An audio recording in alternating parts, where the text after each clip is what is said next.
Emretmişsiniz Emir Hazretleri. Şeref duydum. Gel buyur. Hoca abi gel.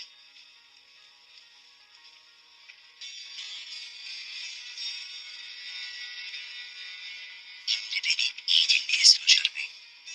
Bu diyeceklerim de ovadaki diğer beylere söyleyesin. Zira diyeceklerim onazın akıbeti için pek mühimdir. Çavdarların beyliğine talip olacaksın. Emir Hazretleri. Öyle yar bey. Sen benim dediğimi yapacaksın. Çavdarlar liyakat sahibi ve sadık bir beyin hükmü altında olmalı.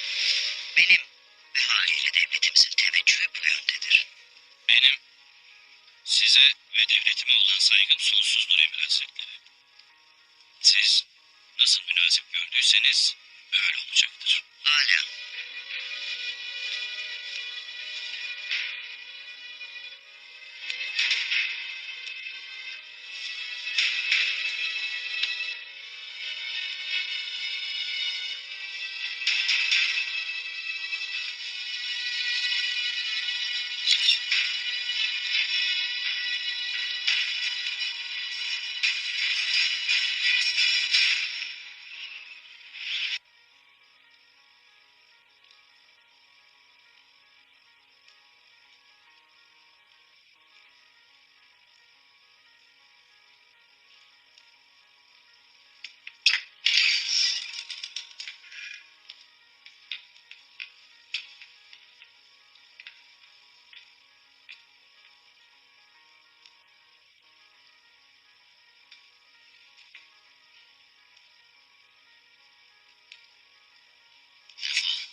Bari son gecemde huzur ver bana.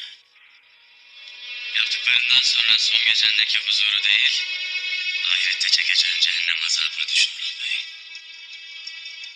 Canına kıydığın onca masum insanın anasını, babasını, kardeşlerini, evladını, hatunlarını düşün. Düşün ki neden burada olduğunu unutmayasın. Neden nefesinin sayılı olduğunu hatırlayasın.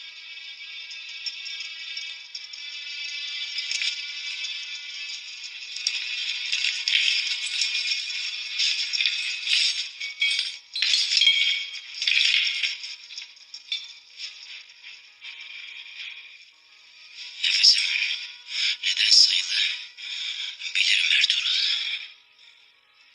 Seni öldürmediğim için nefesim sayılı. Attığın iftiralardan dolayı nefesim sayılı. Benim vicdanım rahat. Ya senin? Tekfur'u benim öldürmediğim ortaya çıkınca, bu saydıklarını yapmadığım ortaya çıkınca ne yapacaksın ha? Ne edeceksin? Ben tefekkür etmeden tek bir nefes dahi almam Murat Bey. Delilim olmadan da kimseyi suçlamam. Adalet terazisini şaşırtanlar senin gibi gaflete düşenlerdir. Ben ancak o teraziyi koruyan Allah'ın bir kuluyum. Sen de kul olduğunu bilseydin, ecel olduğunu unutmasaydın, masum insanların canını değil, öfkeni, hırsını gömerdin toprağa.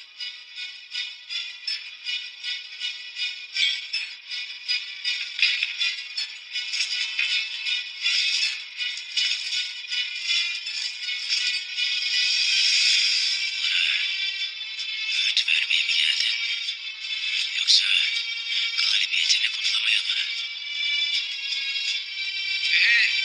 Ayaklarına kapanacağımı, senden af dileneceğimi bekliyorsan kıyamete kadar beklersin. Babamı eline geçirmek için her şeyi yaptın. Babamı, kardeşlerimi benden aldın. Şimdi de canımı alacaksın. Daha ne istersin? Defol! Ne sana öğüt vermeye geldim, ne de af dilemeni dinlemeye. Babana gideceksin. Sen ne dersin? Babanın cenazesine götürmek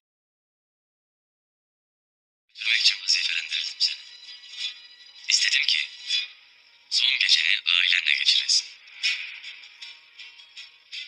senin son isteğin olarak kabul edilecek.